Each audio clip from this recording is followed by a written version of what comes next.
একটা চান্স সবাই পেয়েছে দাদা, একটা চান্স বিজেপি কেউ মা সবাই চান্স পেয়েছে, একটা চান্স তোমরা বিজেপি কেউ দিও মা। আমি যদি আপনাকে বলি এটা খান সেটা খান, তারপরে যদি বলি বিষ খান, আপনি খাবেন? তবে বাবু, বাংলার মানুষ জানে বিজেপি হলো বিষ, খেলি সর্বনাশ, একদম শ্মশানের টিকিট কনফার্ম। তৃণমূলের চামচাম সব শেষ করবি, ভিডিও চেঞ্জ হয়ে গেছে, আইসি চেঞ্জ হয়ে গেছে। লাফালাফি করলে সব পুরনো কেস বের করবো। ওর বাপের নলকূপ সাবমার্সিবল, আমি রাকিবুলের বাড়ির সামনে নলকূপ বসে দিই। বিরোধী দলনেতার নাম এবং নিশান নন্দীগ্রামের মাটি থেকে মুছে দেব। শুভেন্দুকে এমন হারাবো রাজনীতি ছেড়ে দেবে। মমতা বন্দ্যোপাধ্যায় জিতবে একদম, ঘরের মেয়ে ঘরে জিতবে। আপনাকে যদি কেউ বলে এটা খান ওটা খান, আপনি কি চোখ বন্ধ করে সবকিছু খাবেন? না, কখনোই না। কারণ বাংলার মানুষ জানে বিজেপি দলটা হলো একটা ভাইরাস, ধরলেই সর্বনাশ, একদম রিটার্ন টিকিট কনফার্ম। যদি বিজেপিকে বিশ্বাস করে ভোট দেওয়া হয় এবং বাংলার মুখ্যমন্ত্রী ধর্মবিদ্বেষী নেতা শুভেন্দু অধিকারী হয়, তাহলে তো আর কোনো কথাই নেই, বাংলাকে একেবারে ছারখার করে ছাড়বে এই নেতা শুভেন্দু অধিকারী ও তার নেতা নরেন্দ্র মোদী।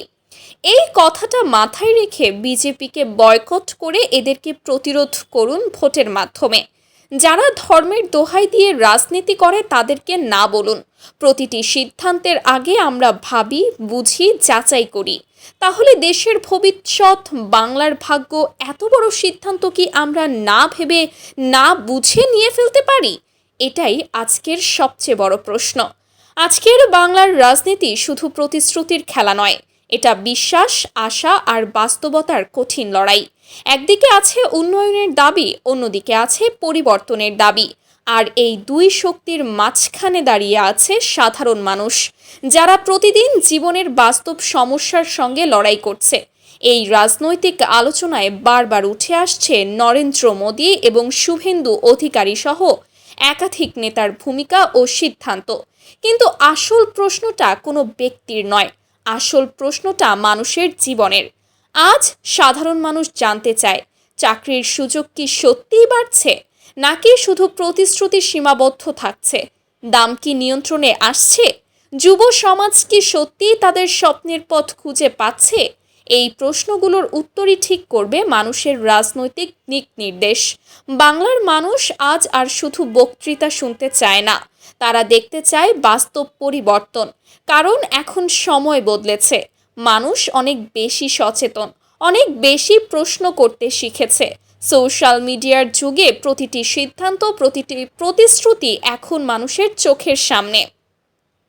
ভোট মানে শুধু একটি রাজনৈতিক পছন্দ নয়, ভোট মানে আপনার আগামী দিনের জীবন, আপনার পরিবারের ভবিষ্যৎ, আপনার সন্তানের সুযোগ সুবিধা। তাই এই সিদ্ধান্ত কখনোই হালকাভাবে নেওয়া যায় না।